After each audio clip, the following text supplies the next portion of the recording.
All right. What's up, everybody? Welcome back to the FIT40 Podcast. Today, we have another incredible guest with us. I say another, but it's been a hot minute since we've had a guest, and I'm so glad to finally get one in the house for 2026. So we have Ashley Dwyer in the house. She is a doctor of pharmacology, CEO of BDN Coaching, and helps women 30 to 50 optimize their hormones, heal their gut, lose stubborn fat for good, and just overall answer all these questions that so many people have. So I can't wait to ask her some of mine.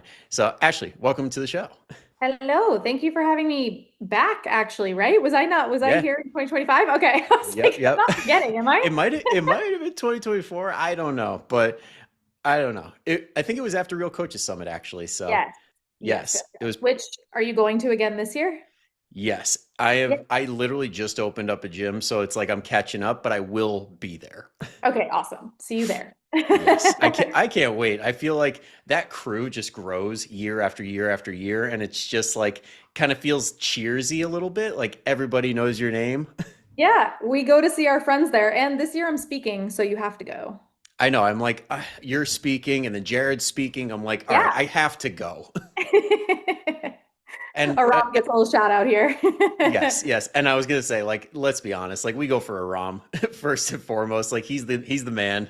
A great time. Hmm. Yes, yes. But yeah, that'll be a fun time. Now, I'd love to dive into what the people came for, like understanding, because I know there's a lot of stuff right now that is very hard to really grasp what's real, what's not, what's good information, what's bad information. And I know your page does an incredible job of really going through that in detail. So, first off, I would love to talk about something relevant, new nutrition guidelines, because that seems to Yay. be a hot button topic. And I know you and me were going back and forth in the DMs talking about the differences, the impacts, and I'd love to just kind of get your view on it and chat about it a little bit and see how it even applies to the average person listening right now. Yeah, I was gonna say, what is your usual audience? Who is your usual audience? Usually people over 40, mostly moms, mostly Okay. moms. Love you guys all out there. Awesome. So, what I think we see because we're in the fitness industry, right, is we see like both sides. We see a lot of really big grifters and other things being like, this is the greatest thing ever. Can't but like it's about time they replace the old food pyramid. And then on the other hand, we see dietitians who are like, this is terrible. Like, did everyone? So we're kind of in the middle, right? I'm in the middle. And I want to remind people that like the old food pyramid got phased out in 2011. So we haven't used the food pyramid since then. That's Instead, a good little red flag if somebody's referring to the old food pyramid and they never exactly, mention my plate. It's like, so have exactly. you ever looked at anything related to this till yesterday? Right. And that's like my immediate tell of like, oh, okay, I'm not listening to you. So for those Yeah. listening on here, if you ever hear anyone say that, no, right? Like, so my things are I love the push towards more whole foods, right? And my plate did a good job with that too. I like the protein raise, like the raise in protein from point 0.8. Point 0.8 is the zero point 0.8 grams per kilogram is the RDA. So like the minimum before you get protein deficiency, but that's if you're doing absolutely nothing. If you're strength training, if you're active, all these other enzymatic processes, we need more. So they bumped that up to 1.2, 1.6. I am very much in alignment with that. I'm sure you are too, right? Hmm. But the new food pyramid leaves things to be desired and is also a little conflicting. So like, they swapped they reversed it is what they say. They flipped it upside down. And when you're looking at it as opposed to my plate gave you like this is how much of your plate should be protein and vegetables and fruits and here's a side of dairy. Like it gave you a visual representation. So even if the layperson had no idea about serving sizes, they could easily put it together on a plate. And that was Hmm. awesome.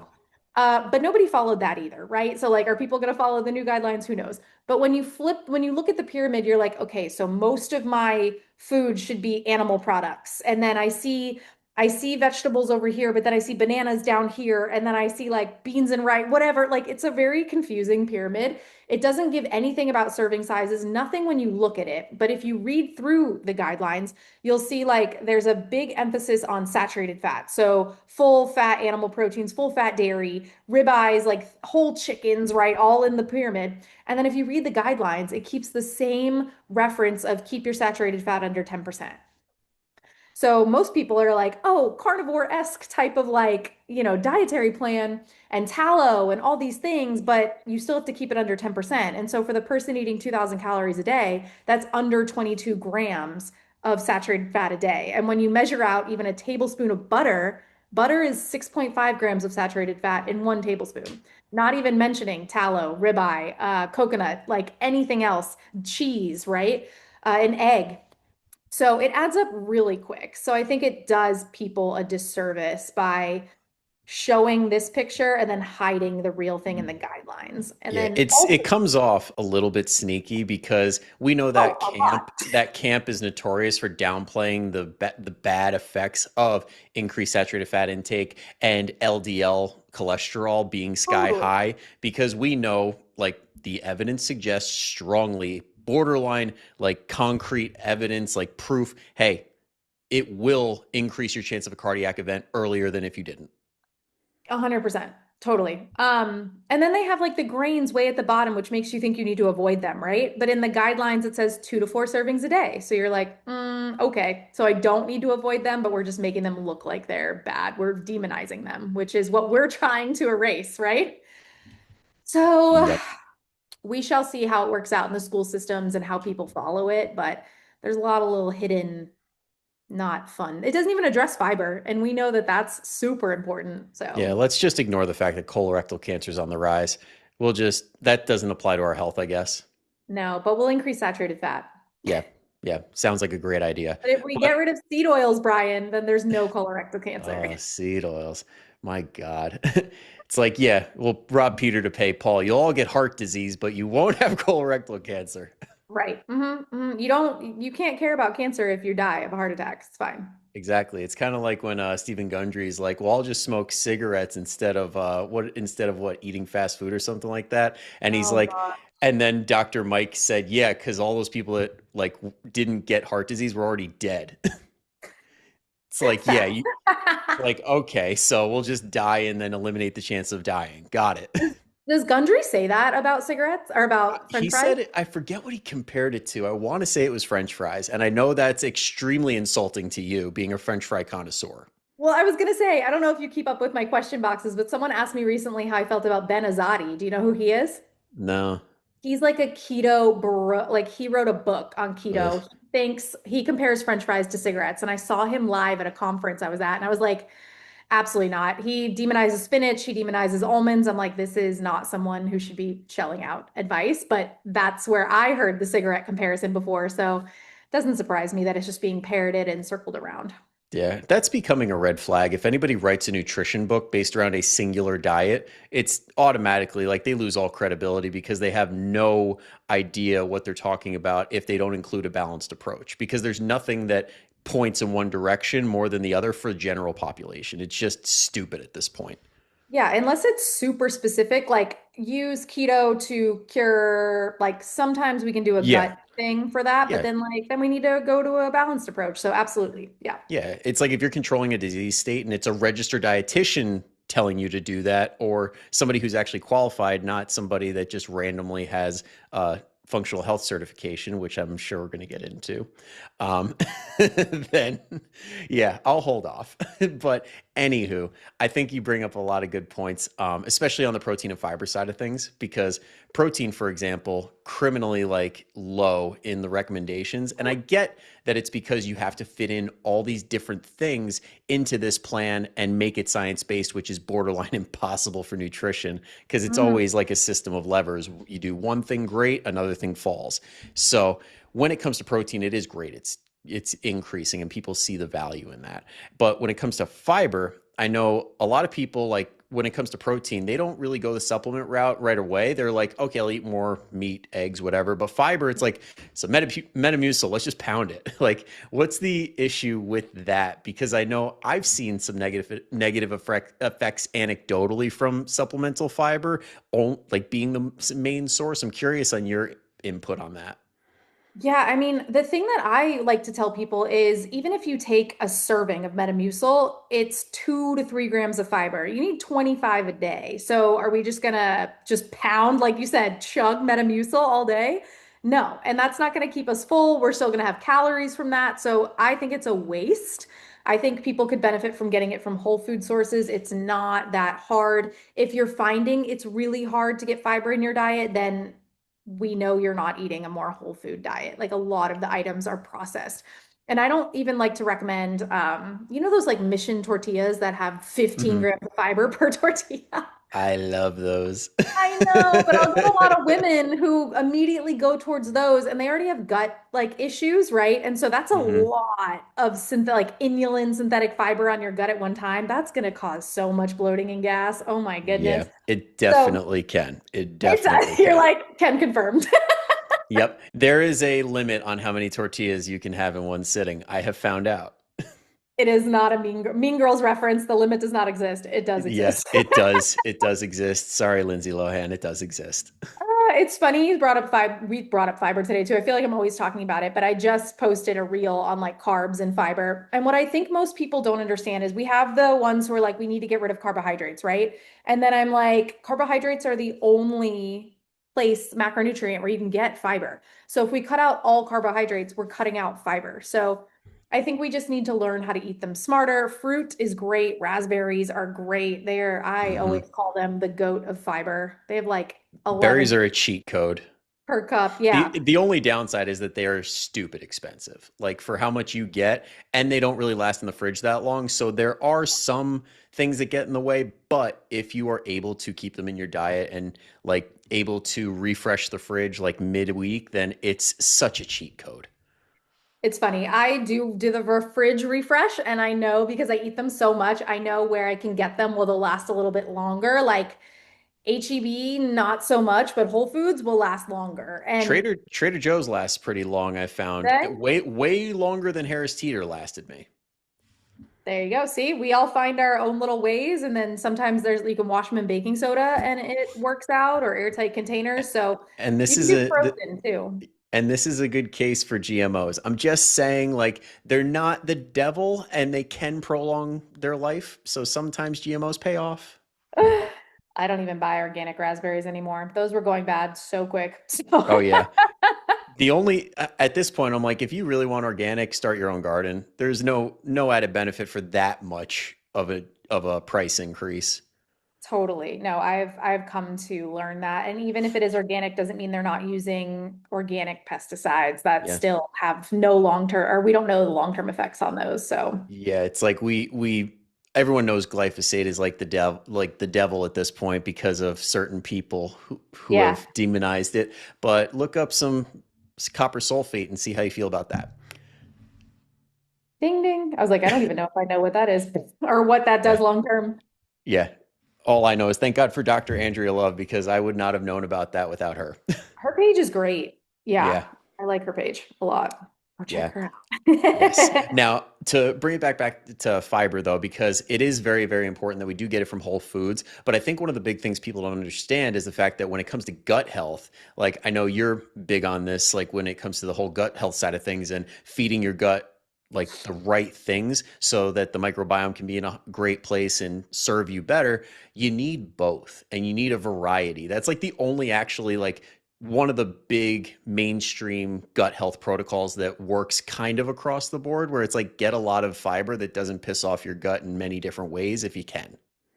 Yeah, and increase. I mean, if you're an average American, you get in like 9 grams of fiber a day, sometimes less. So jumping immediately up to 25 may cause some distress, right? So we want to do it slowly, probably by 5 gram per week and add more so that we get used to it. But whole like fruits and veggies should not irritate your gut. The processed things with more added fiber probably will, like the tortillas. I would wait for those until the end. The supplements may help, but you may also need a different type of fiber. Most fiber supplements are soluble fiber. And if you're suffering from constipation, we need insoluble fiber. So think of like your bulky things like corn. It doesn't get digested, but it adds bulk to the stool. And that's the point is And to for anybody looking for a very underrated, like quote unquote diet food or fiber food, popcorn is awesome oh yeah. for this reason. Yep. Hmm. So underrated. You get the full husk. Exactly. Yep. And the only thing that does come up with stuff like that is like people that are like have to go FODMAP sensitive. Like they have like some people don't respond well to nightshades and all that stuff, but it's Yeah. like it's worth knowing your specific situation. So it always helps to have somebody in your corner that knows what they're doing, which can help a ton.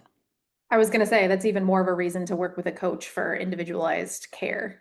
Exactly. Exactly. Now, since you brought it to coaching, I'd love to go off on this because I heard you on the Balanced Bodies podcast, which actually prompted me to reach out again. I'm like, I want to go off on this with Ah! Vinny and Dr. Aaron Russo.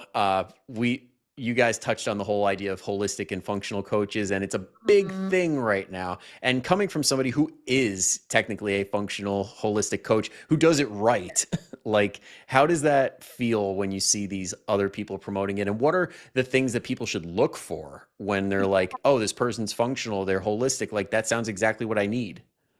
It's so funny because Vinny and I talk about this a lot, and he's like, "You need a new name, like you need a new category." And I'm like, "I don't even know what the category should be, to be honest." So, I come from a Western medicine background as a pharmacist, and then I just wanted to get into, I call myself a holistic health coach, but I feel like nobody really understands what the word holistic means.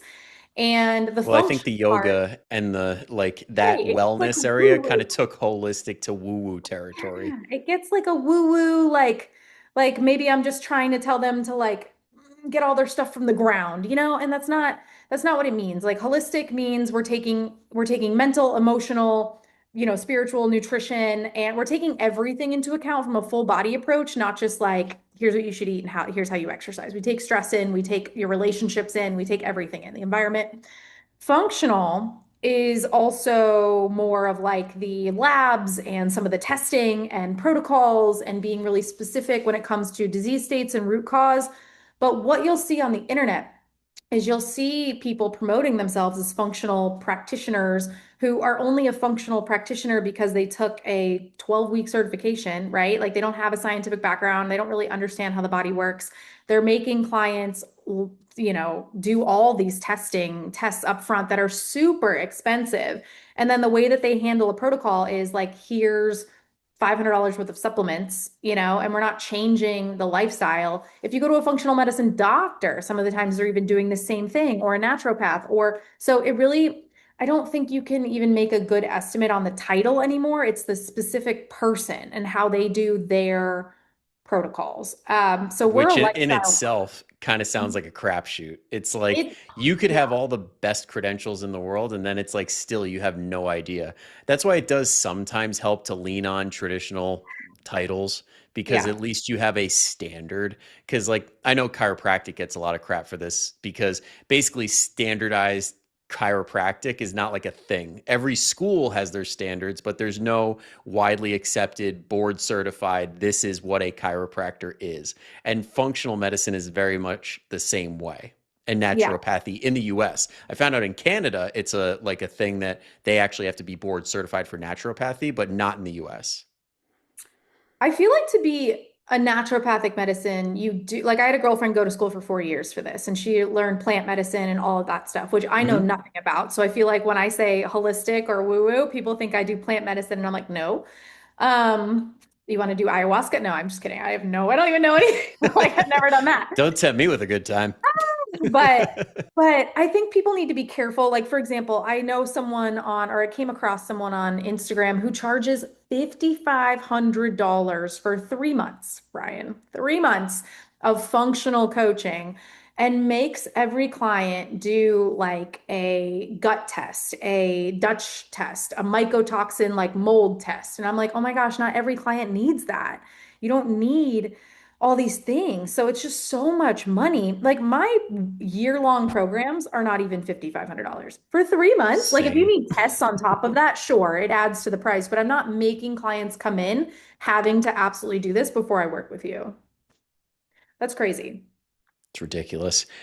And they always seem to have some sort of affiliate code or some sort of kickback attached to that. So I wonder where the bias or the recommendation comes from. Oh, I mean, yeah, they're all out for making a lot of money. That's why people are getting into the functional space is they want the quick cash. Yeah. And that's why you see a lot of it, because guess what that cash does? It allows them to market heavier and be in front of your eyeballs more frequently than somebody doing it the right way and doing it organically. It's So help- it's more of a reason. If you see somebody everywhere, you better believe a lot of their time and effort is marketing, not actually being a good coach. I would almost recommend going with smaller account followings at this point. Like, Seriously. I know me and Dr. Crystal talked about this, and go figure, she's like married to Dr. Mike, like I know. Israel. And I said, I'm like, big accounts, you kind of have to be wary of at this point. And I'm like, he's one of the few you could actually trust pretty much everything that they put out there when it comes to hypertrophy training and things like that. You know, you're getting solid advice, but most are just grifters at this point, unfortunately. Yep, absolutely. even Couldn't agree ones that we even ones that we thought were good in the beginning, like I know like Dr. Gabrielle Lyon comes to mind. I'm just like, ugh. Certain things she says are spot on. Others are like, ugh, why? She sold out to AG1, so I can't be a fan anymore. No, no. And there's plenty more others that we could list, but we're not here to crap on them. We're just here to highlight what you need to look for, because it can be extremely frustrating. And then the reason I harp on it is because when people get into this negativity cycle of, I paid all this money for this coach and I did all this work and I should be seeing results, maybe this just isn't for me. Maybe I'm a lost cause. And that's the real harm in all of this. And Yeah, what I want to talk on today, most primarily, is the crowd that really gets overlooked, that gets taken advantage of, and that's the whole insulin resistance, PCOS, hypothyroidism, and menopause, because they are like, it is so predatory at this point that I'd love to clear the air and just talk about what they actually need. So let's take it one by sure. one. Insulin resistance, like what is, like when you have somebody come to you and they say, I have insulin resistance, what are the big mistakes that you usually see people making? Yeah, and I was going to say, even if it's helpful for people to know what to watch out for, like the predatory marketing on insulin resistance is like, can't look at a carb without like blowing up, can't, be able to eat carbohydrates again, like store body fat, unable to lose in your belly, like things like that. Like that's how they get people with insulin resistance. And then they try to sell them supplements like berberine, GLP-1s, things like that. What they actually need is, yes, there is an overabundance of visceral fat tissue, which is usually the main cause of insulin resistance, and then subcutaneous fat, so fat over the like regular old body fat, makes insulin resistance more common. They do need to lose weight to get and help insulin sensitivity. But then, you hear that I just made a reel on this too. It's so funny. You hear like, well, I'm trying to lose weight, but I can't because I have insulin resistance. And really, what it is just they don't really know their nutrient intake. Like, we absolutely need to track to see if we are in a calorie deficit and to make sure we are, because insulin resistance can drive up cravings. And then we kind of eat the things, we zone it out, we don't really pay attention, and it is putting us into more of a surplus than a deficit. So, tracking and keeping aware of that is really important. They need protein and fiber. Like, those are the two things you should be paying attention to the most. Starting your day with 30 grams of protein minimum will help stabilize blood sugar throughout the day. A lot of women like to skip breakfast because they think that they're skipping meals and saving calories and doing intermittent fasting, which will help. But intermittent fasting doesn't help insulin resistance. If anything, it creates unstable blood sugar. And then we have worse cravings later on, fatigue, energy dips. So the main thing that insulin resistant people want to pay attention to is keeping blood sugar stable throughout the day. So protein at every single meal, not skipping meals. We want fiber to be 25 to 30 grams a day, and we want whole balanced meals. We don't want snacking.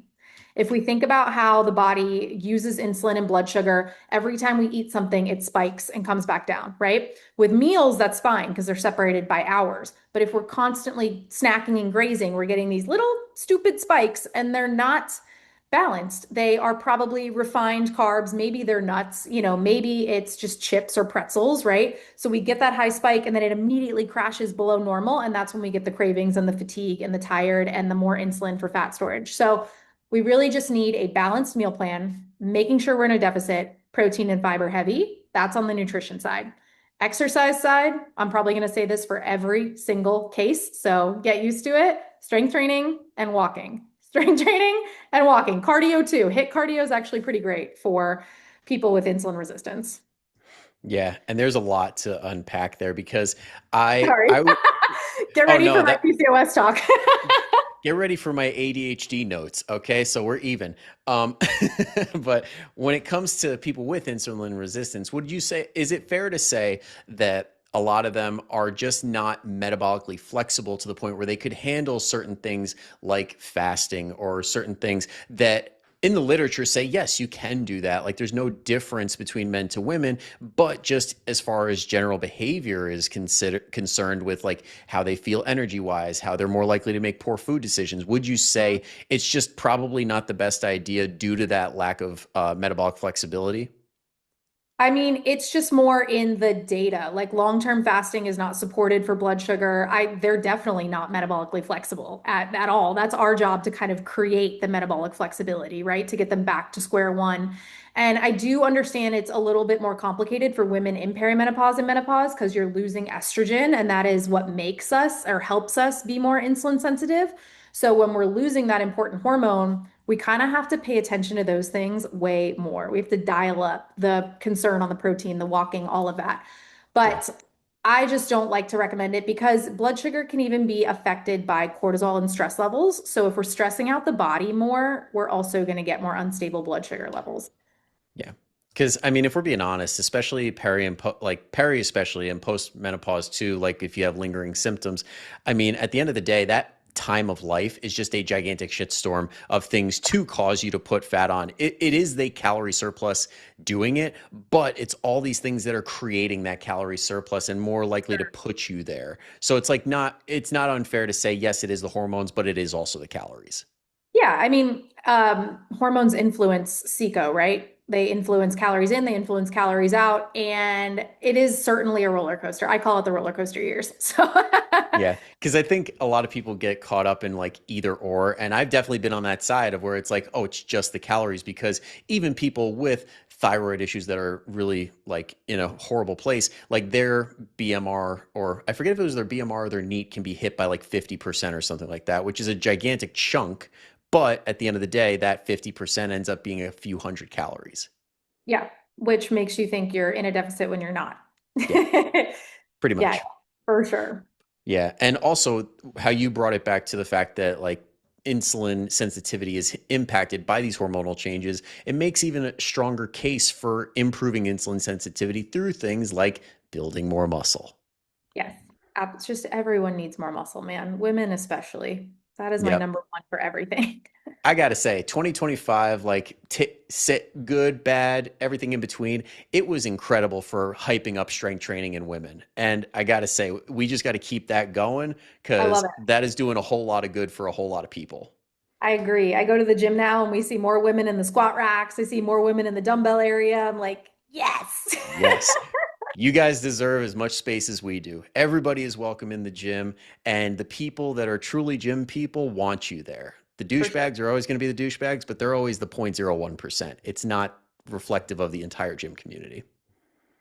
Amen. Preach. Back it up. Yep. I'll drop the mic, but it's on a stand. All right. Now, next up is, I know I already, or actually, I don't want to skip over PCOS because that's a big one that I think is very misunderstood by a lot of people. And honestly, some people have gotten weird explanations from their healthcare providers and things like that, and they don't really still quite understand it. So, how would you explain it to somebody, and what exactly is going on, and what mistakes are usually made in the beginning of trying to address it? Yeah, so PCOS is complicated because it stands for polycystic ovarian syndrome. So most people think it's just a reproductive issue. They get, cysts on their ovaries, they have irregular periods, they go to a gynecologist to be diagnosed. But in reality, it is a metabolic disease. It is your entire system that is causing PCOS, not just a reproductive issue. So that's one issue. That's a mistake right off the bat of how it has been presented. Number two is when I get clients who have PCOS, they never know what type of PCOS they have. And there's four types. Insulin resistance being the first, most common type of 70% of women having this. So they would follow the same rules in the Is insulin that resistance is that talk we had. 70% of people, or 70% of women who have PCOS have insulin resistance, not Yeah. 70% of women have this? No, 70% of women who have PCOS are Gotcha. insulin. All right. Yeah. I just want to be like, wait, what? Yeah, yeah, yeah. They fall into that category. Gotcha. But then the other categories are inflammatory. So we see higher inflammation markers, we see higher cholesterol, we see more gut issues. Adrenal PCOS, which can be your lean PCOS. Like most women think that you have to, or most people think that PCOS women are overweight, and there's actually a subset that is very lean that has the stress response adrenal PCOS. I actually have not been fully diagnosed because I don't want to make an appointment for an endocrinologist, but I'm pretty sure I have adrenal PCOS. I'm going to talk about it at RCS. But those characteristics differ, but there's different things that you have to do for each type. And then post pill is self-limiting. It happens after you get off birth control.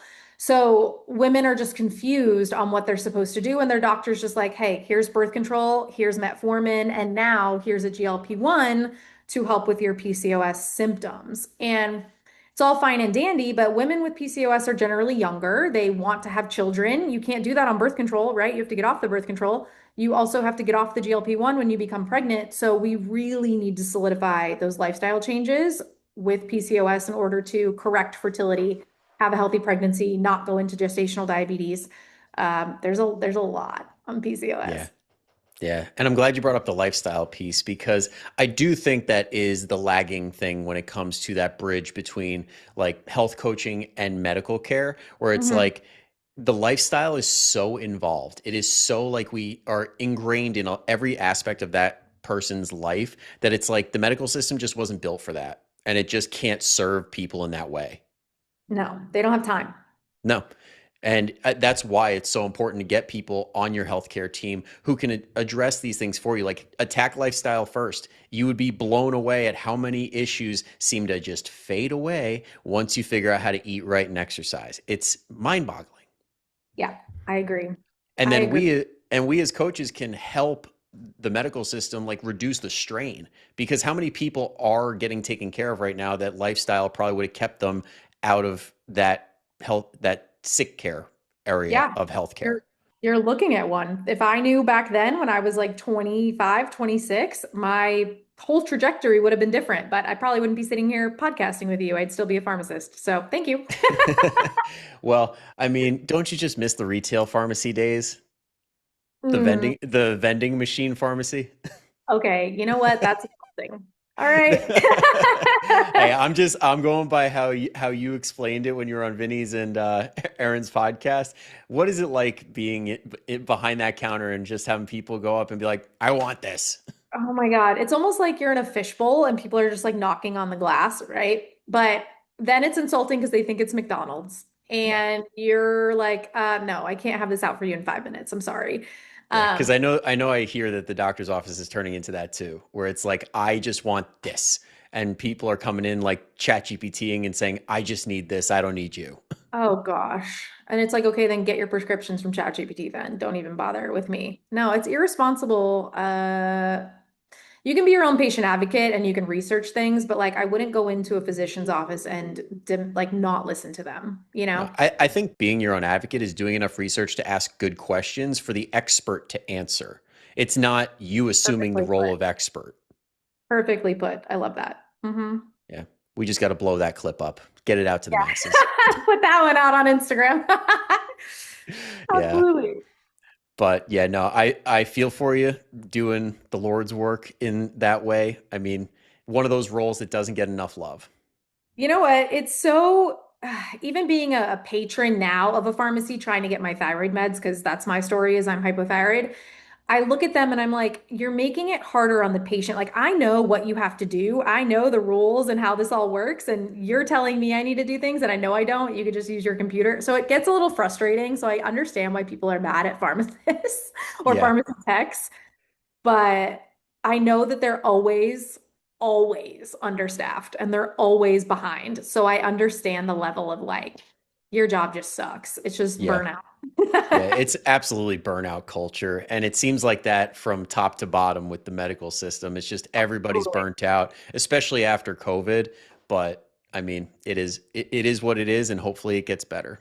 Not the CEOs, Brian. They're not burnt out. No, they're not. They're enjoying this. Gross. Anyway, what's next on the Anywho, list? but yeah, before we get too off the rails and we say too many words that the podcast gods are going to knock Oh, it down gets this flagged. Yeah. Yeah. So anyway, let's talk skinny talk. Like, why don't we just go into something a whole lot more tame? Skinny talk. This is like, I can't even believe when I heard this word. I'm like, I cannot believe in this day and age, with all the information we have right now, that somehow these teens brought this into existence. Everything is cyclical. We're going back to the 90s, right? And I wouldn't even be sure that this is something more tame because I went to make a TikTok about skinny talk, which is ironic, and it flagged me and said ineligible for like showing because it went against community guidelines. And all I was saying was that like skinny, like using the word skinny, and Then talking about like, how does skinny talk gain traction if you're constantly saying skinny over and over again? I don't know, man. But as a former skinny girl, as a former woman who grew up wanting to be stick thin, and I got into a 00, I competed, I was super thin, and then I ended up in the doctor's office with a slew of, new diagnoses and a medication. So, it's a great way to get osteoporosis in your 50s and 60s, but teenagers Or and earlier. yeah, they're not paying attention to that. And we didn't really know that back then either. So we have people like you and I who are trying to educate, but dang. I think it has to do a lot with the GLP-1s, right? Like now there's a thing that's allowing people to become skinnier on the market and it's all coming back. But again, I think we're going to see the same health issues we saw in the 90s because of this. So I wish we would focus more on like fit talk. Where's fit and nourished talk? Like where's healthy talk? That's too tame. That's too like Boring. it's too vanilla for social media. You gotta say some inflammatory crap to get people pissed off to raise your engagement to even stand a chance. We need to spice it up. How do we make vanilla spicy? We'll start the video with fuck your skinny talk. Whoa, that will definitely get flagged. All right, I don't know. I don't know. If we're not flagged by now, I don't know what will. we'll try it. We'll try. We'll We're, give it a try. all we have to do is say vaccine. Okay, now we've checked them all off. Oh God, no one's gonna see this episode. Man. I'll put in little bleeps. Uh, Yeah. no, but I really hope that it does die out really fast and it just ends up being this trend that goes off into the oblivion, because it really, like, when people get fitter, they get healthier. That when you get skinnier, it doesn't guarantee health.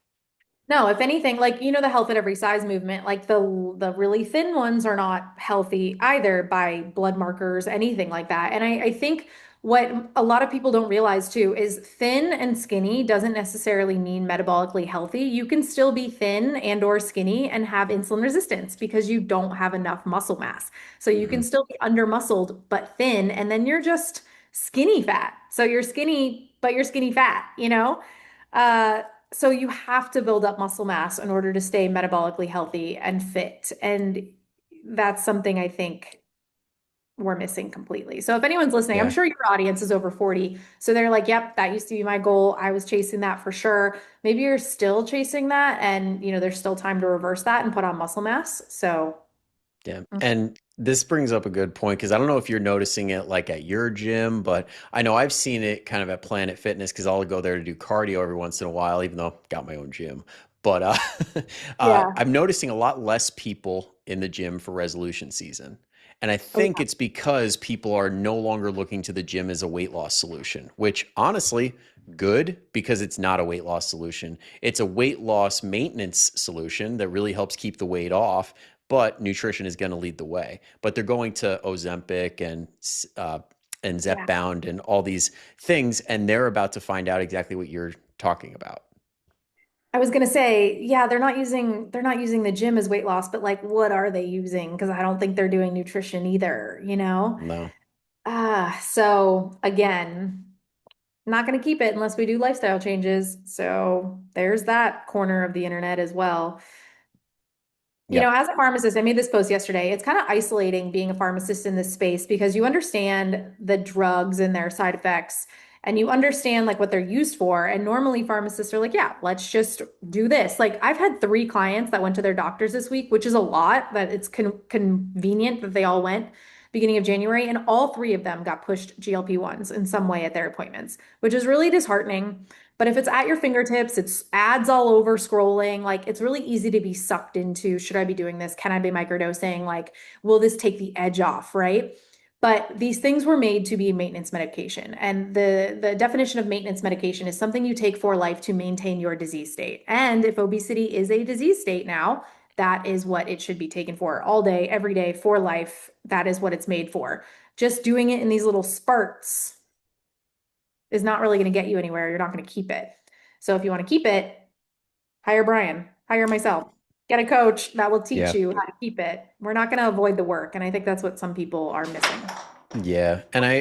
Yeah, sorry, Puppy. my backpack Oh. just fell and it actually wasn't the puppy's fault. That was just poor Oh. balancing on my end. He woke up though. He was having a great nap. Um, Oh. don't worry, Teddy. It's okay.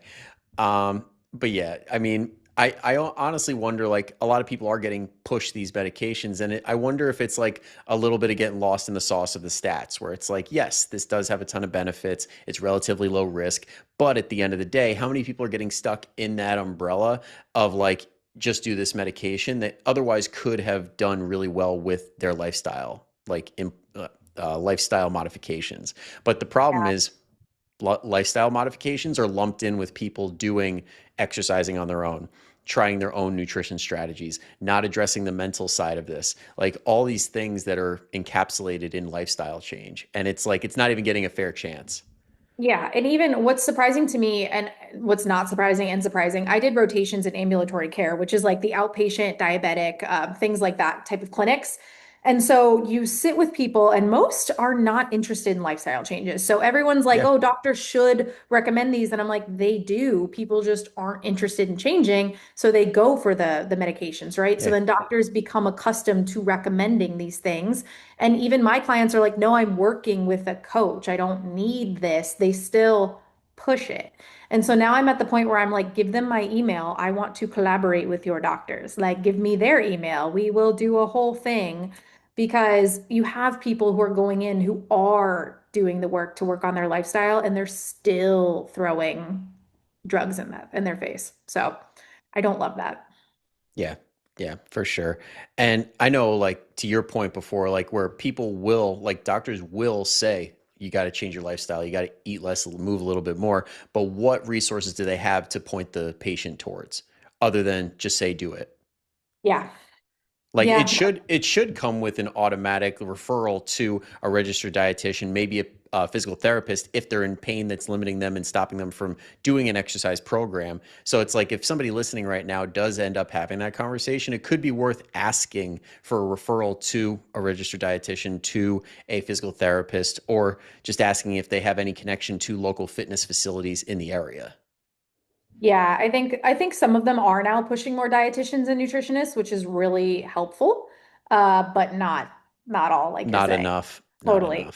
Yeah, yeah, yeah, yeah. Because I totally get it from both ends, where it's like, yeah, how many times can you have that same conversation and end in the same place and not become a little bit biased and just try and shortcut that? Because 9 out of 10 people are going to want that. Yeah. Yep. So I think it's a little bit on the responsibility of the patients as well to stand up like yours did and just be like, hey, I have a coach, or I want to do this in a way that doesn't involve this, if that's what they want to do. Totally. Like, hey, I'm actually doing this. And that's exactly what they did. So if you're any listeners who aren't working with a coach yet, absolutely want to learn how to be their advocate or whatever, you can definitely, like, I like to remind people that just because your doctor said something, you can say no. You ultimately have that Yeah. autonomy. That's what second opinions are for. You do it all the time in surgery and all these other things. It's like maybe getting a second opinion isn't the worst thing in the world. It will take more time, it will be a pain in the ass, but it's your health. I was gonna say, if we can get appointments these days, sometimes they're like 3 months out. Oh, it's brutal. I can't even I feel like we should have universal healthcare because it's operating like universal healthcare. Like it feels like we're in Canada waiting 2 years for a PCP. Yeah, the specialty stuff, especially. I need to get some girls into GIs, like GI docs, and they need 3 or 4 month wait lists. And I'm like, we don't have 3 to 4 months. So, Yeah. Everybody listening, just encourage your kids to get into medicine and become a doctor and be a specialist because we need more. oh my goodness. I was like, let me not discourage getting into the healthcare area right now because it's such a shit show. Yeah, I will say though, like, I mean, I hear obviously my better half being a doctor, like I hear the stuff that they're getting up to speed on and like how boards are getting better with like the things that they ask around lifestyle. And I'm like, what's Amazing. around the corner for healthcare providers is amazing. It's going to get a lot better. It's just that people need to stay up to date. So if you have the ability to pick and choose, like kind of lean towards the younger doctors if you want to probably be in a better position where people are getting more updated information and you have Yeah. less of the God complex and less of people just being like, well, this is how I've always done it. Isn't that funny? When we were younger, you wanted someone older because like the newbies didn't know anything. And now you're like, okay, the older ones are so set in their ways and haven't learned new stuff. So now I want the newer ones. Yep. Hey, I got a guy who's like in his late 30s. This guy like gave me a full-on physiology lesson about my inner ear. And I'm like, Doc, I love you. Love that. Very cool. You got vertigo? I was having like some sort of issue with that, and then he's like, "Dude, you need your ears cleaned." I'm like, "Really?" And then they did it, and I was like, "Wah wah wah." I'm like, I Oh had man, something. I was like, "Oh my God, a whole new world." I can hear again. That's hilarious, actually. It was weird. It's not like I had an issue hearing people. It was the depth of like what they were saying. So I'd hear noise, but I wouldn't be able to make out what they were saying from a certain distance away. And then Ah, it's like I can hear my neighbors having a conversation through the wall perfectly now. now you This have is supersonic I'm hearing. like, I don't want this. I don't want it. That's great. Oh my gosh. Yeah. But Ah. anyway, to bring it back away from my medical stuff. But yeah, we need more high quality doctors, and I think the collaborative effort is really the key here. It's like let's all be on the same team and let's actually all have this playing field where we're helping the person who's most important, which is the client, which is the patient, because if they're coming to us for help, they deserve the best. Yeah, totally. I I think agree. that's one thing I think healthcare providers and everybody in between can agree on. Like people deserve to be helped. I think most people, like most healthcare providers, go to school to help people. You know, a lot of people like to demonize big pharma and doctors and whatever. And I'm like, most people just want to help people, but the system is not set up in a way for people to actually be able to help, which is why I got out of it, right? But not Yeah. everyone's so lucky or able to do that. So I think working collaboratively, getting people to take better care of their health at a young age. If you have children, right? Anyone listening, this is the best time to do that. When we were kids, I know my mom, have you ever heard there's like a diet mom and a naked mom? Have you ever heard those two scenarios? No, but you got my curiosity now. So people will probably relate to this too, or listening. A diet mom is one who's always like once on the lips, always on the hips, you know, like making you kind of feel guilty about eating certain things, was always on a diet, was always like watching what they ate. And then the naked mom was just like like always naked, would change in front of you, like would do stuff, wouldn't care, wasn't like ashamed at her body. You'd go into the dressing room with her and it was whatever. I fortunately had a naked mom. She grew up an athlete too, so we were both athletes. So I didn't hit the diet mindset until I got into like middle school and high school where people were mean, right? Where people started to like tease women about being like plump at that age because we're going through puberty. So, and I was that way until seventh grade and I hit my growth spurt. And then I was like, my uniforms were falling off of me. It was hilarious, but that ingrains in your head. So you really have to start at a young age, like teaching kids what things are, that it's okay to eat. Like we have our clients, I'm sure you do too, who have kids and they see them weighing and tracking food. And it's like, oh, this is just to make sure mommy's eating enough, you know, like enough to be strong so I can grow muscles, like not in a dieting capacity. Like verbiage matters so much. It does. It does. And also like how you view it yourself because it's like a lot of people view tracking as a diet strategy when it's like Restrictive. no, Yeah. it's like do you have this same aversion or the same feelings when you're baking something because baking requires precise measurements. Are we going to get all bent out of shape because you measured a cup or you put it on a scale to make sure you're getting exactly enough? Most people don't. Yeah, it depends on. So we get a little sticky about that if we have a client in a cut and then we realize they're not measuring exact and then we have them measure exact and then we're like, oh, this is kind of why. So usually it doesn't matter, but sometimes depending on how much we're doing. But Yeah. exactly, it's not supposed to be restrictive. It's more of, is this enough? How do I make sure I'm getting in all my fiber? How do I make sure I'm getting in all my protein? Not Yeah. like, look at how little I'm eating, you know?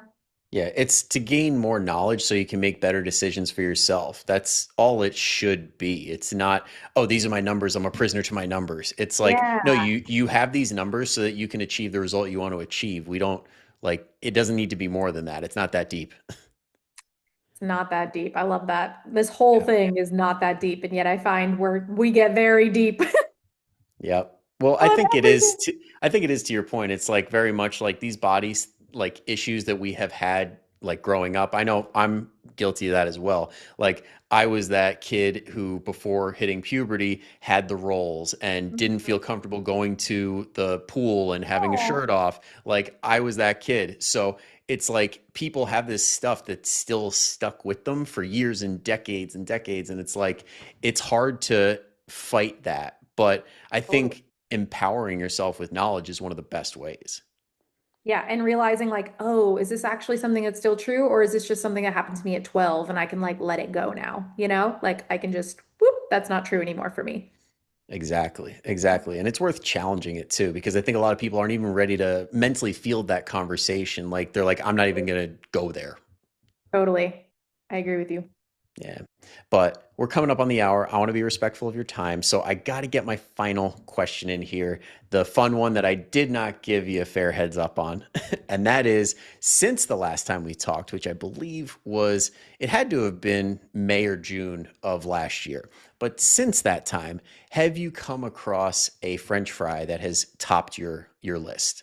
Oh my gosh, I have. I'm just trying to remember where Yeah. it Because was. I saw in your stories something got a 9 point something. I'm like, if this is a nine, Yeah. because you are very much a 7 point or an 8 point something person, like Man, very fair. there are so many disappointing French fries in the world, I will say. But when you get a good one, and I'll be honest. So for those listening, I do rate French fries. I love French fries, and you're like, I'm a health coach, and you're like, how are you rating French fries? Like what? And so I do this, and I live in Austin, so most of them are Austin spots. But I have come across, I have to, one of them was called the Kimberly. It's like a steakhouse here. And I like skinny ones.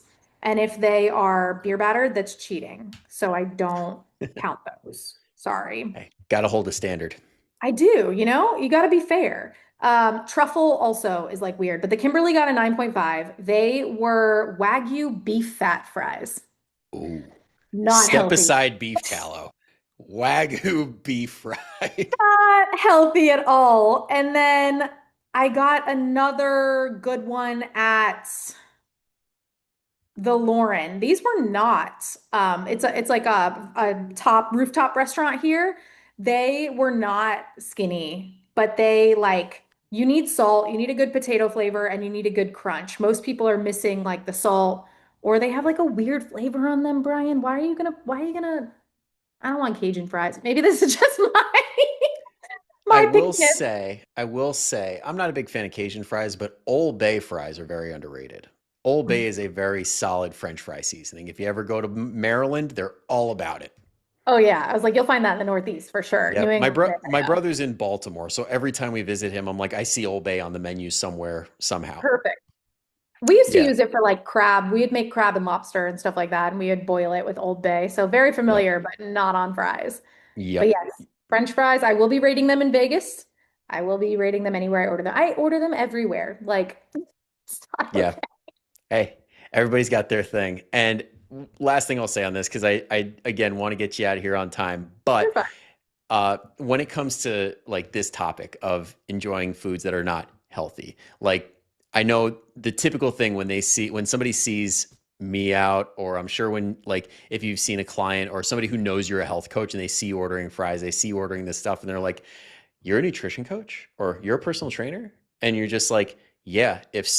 My response would be, if you have one that actively demonizes this stuff, they're not a good one. They're not a good nutrition coach most of the time, because if they feel that they push that on everybody else, they're not going to be that helpful.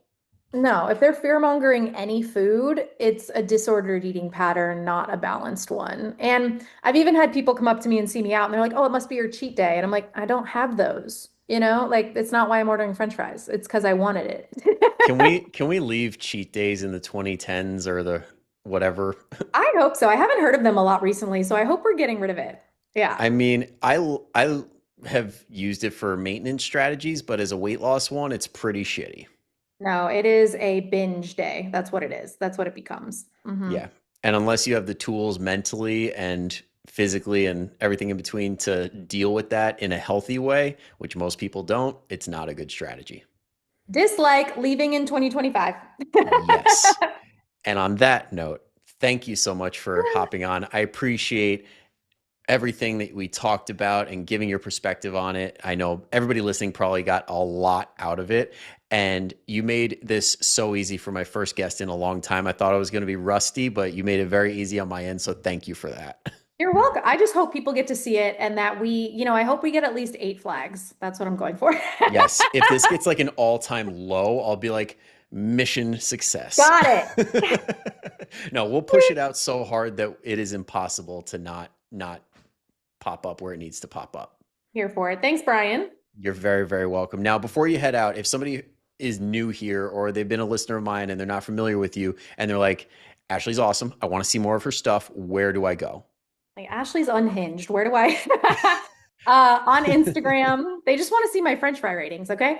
On Instagram at Dr. Dwyer, Dr.Dwyer. So dr.dwyer on Instagram. That's where the best place to find me. Awesome. And that'll be in the show notes, so you guys don't have to go anywhere. Just click away. It'll take you right there. You'll find her. It'll be a great time, and you won't regret following her.